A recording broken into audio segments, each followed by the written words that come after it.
नमस्कार। YouTube channel S legal में फिर से आपका स्वागत है। फिर एक बड़े ही महत्वपूर्ण विषय पे अब हम चर्चा करेंगे। चर्चा श्रम कानून से है जो कि प्रपोज्ड है। जैसे आजकल आपको पता ही है कि हमारे देश में पुराने कानूनों को अपडेट करके और अभी के समय के हिसाब से उसको अपडेट करके उसको इम्प्लीमेंट किया जा रहा है भारत सरकार के द्वारा। तो आज हम बात करेंगे श्रम कानून के ऊपर, लेबर लॉ के ऊपर, जो इंडिया में अभी नया आने वाला है और उसके जो भी प्रभाव होंगे उसके बारे में बात करेंगे।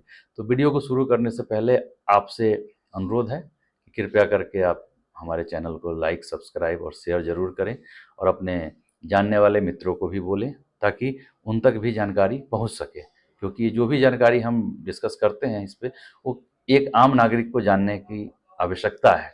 क्योंकि अगर उनके पास कानून की नॉलेज होगी तो बहुत सारी चीज़ों में वो अपने आप को बचा सकते हैं, बहुत जगह गलतियाँ करने में वो बच सकते हैं। तो आइए अब हम बात करते हैं कि भारत में जो नया श्रम कानून है, अधिनियम है, जो कोड विधेयक है संशोधन 2023, इसके बारे में बात करते हैं। तो सरकार द्वारा जो अध्यादेश के अनुसार बहुत सारी चीज़ों में चेंज किए गए हैं। तो हम मोटा-मोटा इसमें बात करते हैं कि क्या-क्या चेंजेज़ हुए हैं और क्या-क्या इसके बेनिफिट्स होंगे, है ना? बाकी ड्राफ्ट जो कानून का जो ड्राफ्ट है उसका लिंक, पीडीएफ लिंक मैं आपको डिस्क्रिप्शन में डाल दूँगा। अगर आप वहाँ से चाहें तो इसको आप डाउनलोड कर सकते हैं और उसको आप समझ सकते हैं। तो जो नया लेबर लॉ है, इस नए श्रम कानून 2023 के अंतर्गत कर्मचारी जो भी होंगे उनके काम करने के घंटों को बढ़ाया जाएगा, है ना? जो अभी डिस्कशन चल रहा है इसके ऊपर। और सबसे मेन बात क्या है कि किसी भी कर्मचारी का जो मूल वेतन होगा, वो टोटल वेतन का मिनिमम 50% होगा। जैसे अभी क्या है, एक छोटा-सा एग्ज़ाम्पल देके मैं आपको बताता हूँ। अगर मान लीजिए कि आपकी बेसिक तनख्वाह 10,000 रुपए है और आपको अलाउंस इतने सारे मिलते हैं और अलाउंस मिला कर के आपकी तनख्वाह हो जाती है 60,000 रुपए। तो इसमें क्या नुकसान, क्या फ़ायदे हैं, वो मैं आपको एक छोटा-सा एग्ज़ाम्पल में ही अभी बता रहा हूँ। मान लिया जाए कि आपका अगर बेसिक तनख्वाह अगर 10,000 रुपए है और टोटल सैलरी आपको अलाउंस मिला के 60,000 रुपए है, तो जो पीएफ ग्रेच्युटी का जो फंड होता है, वो आपके बेसिक सैलरी पे ही कैलकुलेट होता है, न कि टोटल सैलरी पे। तो अब जो भारत सरकार ने जो ये मसौदा लेके आ रही है, जो अध्यादेश लेके आ रही है श्रम कानून का, इसमें क्या है कि आपका basic salary should be nothing less than 50% of the total salary, है ना? मतलब आपका बेसिक सैलरी आपके टोटल सैलरी का आधा मिनिमम होना चाहिए। मतलब अगर आपको 100 रुपए अगर आपको तनख्वाह मिल रही है, तो आपका बेसिक सैलरी 50 रुपए होनी चाहिए। ताकि उसका बेनिफिट कहाँ पे होगा? ताकि आपका पीएफ और ग्रेच्युटी वो 50 रुपए के हिसाब से ही जमा होगा, है ना? पहले क्या था कि ये अमाउंट कम होता था। उसका बेनिफिट ये हुआ कि इसका बेनिफिट आपको रिटायरमेंट के समय मिलेगा, जो नया कानून आ रहा है उसके हिसाब से। तो आपको बेनिफिट रिटायरमेंट के लिए, आपकी रिटायरमेंट सेफ होगी। अब हम बात करते हैं कि और क्या बदलाव है। तो काम करने का जो घंटा है वो ओएससीएच कोड ड्राफ्ट रूल के हिसाब से बनाया जा रहा है।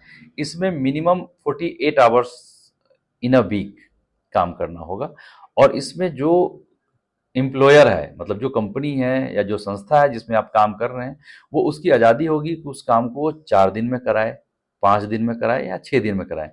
क्योंकि मिनिमम 1 दिन की छुट्टी तो मैंडेटरीली है। बाकी कुछ कंपनियां ऐसी होती हैं जिसमें कि 4 डे वर्किंग होता है, कुछ जगह 5 डेज वर्किंग होता है, कुछ जगह 6 डेज वर्किंग होता है। तो इसमें अब नियोक्ता की जो कंपनियां हैं, जो संस्था हैं, उनको ये आज़ादी होगी कि उसको किस तरीके से मैनेज करना है। और रिटायरमेंट जो अमाउंट है वो इंक्रीज होगा ही होगा, जो हमने पहले डिस्कस कर लिया है। अब ये जो नया श्रम कानून जो 2023 है, सबसे बड़े प्रभावों में से एक टेक होम वेतन पे होगा, जिससे जो टेक होम वेतन जो होगा आपकी, वो थोड़ी सी कम होगी। क्योंकि आपका बेसिक सैलरी बढ़ जाएगा, तो अलाउंस थोड़े बहुत कम करने पड़ेंगे जो भी कंपनियां हैं उनको, है ना? तो न्यू लेबर लॉ जल्द ही लागू होने की उम्मीद है, जो नियोक्ताओं अपने कर्मचारी को मुआवजे को संशोधित करने के लिए मजबूर करेगा, है ना? इसमें जो वेजेस कोड 2019 है, उसके अनुसार भी कर्मचारी को भुगतान की जाने वाली मजदूरी के में मूल वेतन और महंगाई भत्ता डीए और प्रतिधारण भुगतान शामिल रहेंगे। इसलिए अन्य परिश्रमिक जैसे पीएफ योगदान, बोनस, पेंशन, है ना, एचआरए, ग्रेच्युटी, ओवरटाइम आदि जो है वो मजदूरी की परिभाषा के अंतर्गत नहीं आएंगी। और दूसरा इसमें सबसे बड़ी बात क्या होगी कि जो ओवरटाइम है, ओवरटाइम पे भी इसमें नए कानून बनेंगे। अगर आप अपने नॉर्मल जो आपका टाइम है उससे अगर 15 मिनट से लेकर आधे घंटे के बीच में अगर एक्स्ट्रा टाइम करते हो तो उसको आधे घंटे माना जाएगा। और इसके बारे में, ओवर टाइम के बारे में भी अभी काफ़ी इसमें क्लैरिटी आएगी, और उस क्लैरिटी के साथ फिर आप काम कर सकेंगे। ठीक है, तो 48 घंटे तो मिनिमम काम है, जिसको 4 या 5 दिन या हफ्ते के 6 दिन तक करवा सकते हैं। ये कंपनी के पास इसकी वो है, क्लैरिटी है। तो डेफिनेटली नया जो लॉ, लेबर लॉ आएंगे उससे काफ़ी अच्छा होने की उम्मीद है ना। लोगों को, कर्मचारियों के हक की बात होगी, और कंपनी के लिए भी बेनिफिशियल है, क्योंकि कंपनी भी कुछ, जहाँ पे कंपनियों को दिक्कत होती थी, कंपनी के लिए भी बेनिफिशियल कुछ रूल्स आएंगे। जहाँ पे कर्मचारियों को दिक्कत होती थी, वहाँ पे कर्मचारियों के लिए भी आएंगे। बाकी मैं इसके डिस्क्रिप्शन बॉक्स में मैं आपको इसका जो भी अधिसूचना है, जो अध्यादेश है, उसका ड्राफ्ट का पीडीएफ फॉर्मेट का लिंक मैं डाल देता हूँ। आप लोग इसको देखेंगे, और अगर कुछ क्वेरीज होंगी तो आप ज़रूर हमसे संपर्क करेंगे। तब तक के लिए धन्यवाद, नमस्कार, अपना ख्याल रखें।